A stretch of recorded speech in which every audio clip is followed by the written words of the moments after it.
గౌరవ మంత్రి లోకేష్ గారు మాట్లాడతారు. స్పీకర్గా ఎన్నికైన అయ్యన్న పాత్రుడు గారికి నా హృదయపూర్వక శుభాకాంక్షలు. అయ్యన్న పాత్రుడు గారు అంటే అందరి పాత్ర, ఎప్పుడూ ప్రజల గురించే ఆలోచించే వ్యక్తి. అధికారంలో ఉన్న ప్రతిపక్షంలో ఉన్న ప్రజల సమస్యలు ఎట్లా పరిష్కరించాలని ఆలోచించే వ్యక్తి అయ్యన్న పాత్రుడు గారు. అయ్యన్న పాత్రుడు గారు అంటే ఒక పోరాటం, ఒక పౌరుషం. ఇప్పుడే పవనన్న అన్నట్టు క్షణికావేశం కూడా ఉండేది, ఇప్పుడు ఇంకా అవకాశం లేకుండా పోయింది. 1983లో విశ్వవిఖ్యాత నడసార్వభౌమ స్వర్గీయ నందమూరి తారక రామారావు గారు ఆనాడు తెలుగుదేశం పార్టీని స్థాపించినప్పుడు 25 సంవత్సరాల వయసులో మీరు ఆనాడు పోటీ చేశారు, ఎమ్మెల్యే అయ్యారు. ఆనాడు భారతదేశంలోనే సెకండ్ యంగెస్ట్ ఎమ్మెల్యేగా అయ్యన్న పాత్రుడు గారు నిలబడ్డారు. 25 సంవత్సరాల వయసులో మీరు మంత్రిగా కూడా అయ్యారు. 7 సార్లు శాసనసభ్యుడిగా, ఒకసారి ఎంపీగా కూడా మీరు ఉన్నారు. 7 సార్లు ఒకే నియోజకవర్గం, నర్సీపట్నం నియోజకవర్గం ఏ అదృష్టం చేసుకుందో నాకు తెలియదు, కానీ 7 సార్లు కూడా నర్సీపట్నం నియోజకవర్గాన్ని ఎమ్మెల్యేగా మీరు నిలబడ్డారు. 16 సంవత్సరాలు మీరు మంత్రిగా చేశారు. చూస్తే టెక్నికల్ ఎడ్యుకేషన్ కానీ 3 సార్లు R&B, forest, environment, science and technology, Panchayati Raj గ్రామీణాభివృద్ధి శాఖ మంత్రిగా కూడా మీరు చేశారు. ఈ హౌస్లో ఎవరికి తక్కన ఒక అదృష్టం నాకు దక్కింది. మీ తర్వాత పంచాయతీరాజ్ గ్రామీణాభివృద్ధి శాఖ మంత్రి ఏదో అవకాశం నాకు దక్కింది. ఆనాడు మీరు ప్రారంభించిన పనులని పూర్తి చేసే అవకాశం నాకు ఇచ్చారు. మీ నాయకత్వంలో 25,000 కిలోమీటర్లు సీసీ రోడ్ వేసాం, ప్రహరీ గోడలు కట్టాం, పంచాయతీ భవనాలు కట్టాం. గ్రామాలు కూడా ఆనాడు యుద్ధ ప్రాతిపదికంగా తాగునీటి పథకాలు కూడా కలిసి ఏర్పాటు చేశారు. అంతేకాకుండా నాకు ఎప్పుడు సలహాలు కావాలన్నా, సూచనలు కావాలని మీకు ఫోన్ చేసేవాడిని, మిమ్మల్ని అడిగి తెలుసుకునేవాడిని. ఆనాడు పంచాయతీరాజ్ గ్రామీణాభివృద్ధి శాఖ మంత్రిగా నేను ఇన్ని పనులు చేయగలనంటే దాని వెనకాల మీరున్నారని ప్రజలందరూ కూడా తెలియజేస్తున్నాను.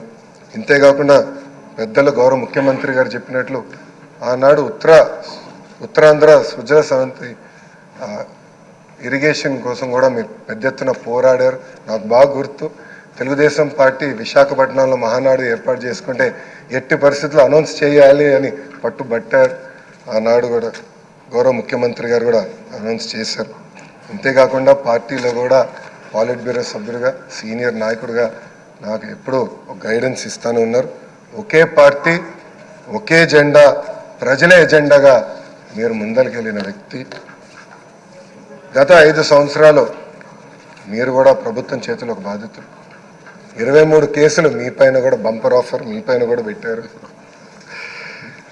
మీ పైన కూడా నిర్భయ కేసు పెడతాం కానివ్వండి, అని చేస్తాం, చాలా బాధాకరం. ఆనాడు కావాలని ఇల్లు ఇల్లీగల్గా ఉందని కోర్టు కూల్చొద్దు అని చెప్పినా కూడా అతి ఉత్సాహంతో అధికారుల్ని, పోలీస్ సోదరులను పంపించి మీ ఇల్లు పైన కూడా దాడి చేశారు, కుటుంబం పైన దాడి చేశారు. మీ భార్య కానీ 2 అబ్బాయిలు కూడా బాధితులై ప్రభుత్వం చేతులు. ఆనాడు నేను నర్సీపట్నంకు వెళ్ళాను, కుటుంబాన్ని కలిసినప్పుడు వాళ్ళని ఒకటే అడిగాను, ఇక్కడికి మీరు ఎందుకు వచ్చారు? మీ అవసరం రాష్ట్రానికి ఉంది, ఏం పర్వాలేదు, అయ్యన్న పాత్రుడు గారు పోరాడతారు, ఎక్కడికి వెళ్ళరు, మీరు వెళ్ళి అందరు కార్యకర్తల్ని కాపాడండి అని తల్లి కూడా నాకు చెప్పడం జరిగింది. నేను అది ఎప్పుడూ మరవలేను.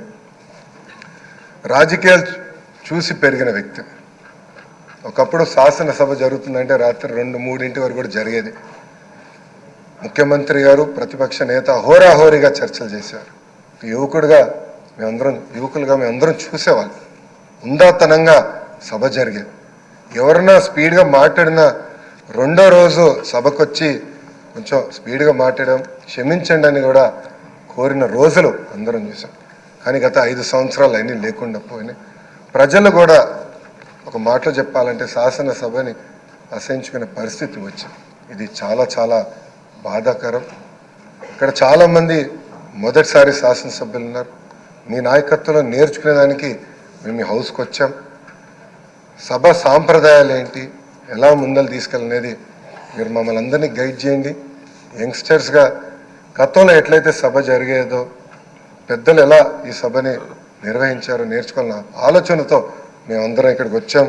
మీ ప్రోత్సాహం ఎప్పుడు మాకు ఉండాలని మిమ్మల్ని అందరినీ అధ్యక్ష వారిని నేను కోరుతున్నాను.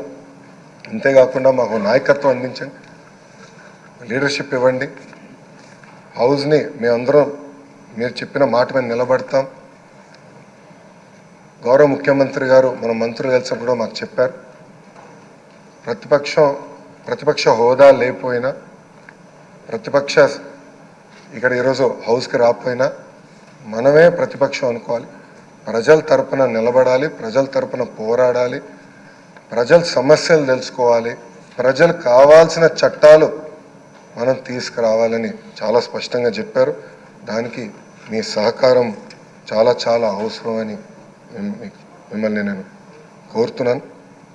అయ్యన్నథ్ పాత్రుడు గారిపైన ఎన్ని కేసులు పెట్టినా, ఎన్ని రకాలుగా హింసించినా ఆయన ఒకే మాట చెప్పేవారు, నేను తగ్గేదే లేదనేవారు. అహర్నిశలు పోరాడేవారు. గన్నవరం సభలో కూడా మీరు ఆనాడు వచ్చి మాట్లాడితే కూడా మరుసటి రోజు మీ పైన కేసు పెట్టి నాన్ బెయిలబుల్ వారెంట్ కూడా ఇష్యూ చేస్తాం చూసాం. కానీ ఆయన పాత్రుడు ఎప్పుడు తగ్గలేదు, ఎప్పుడు పోరాడితే ఉన్నారు. ఆ స్ఫూర్తిని మీ అందరం కూడా హౌస్కి తీసుకెళ్తాం.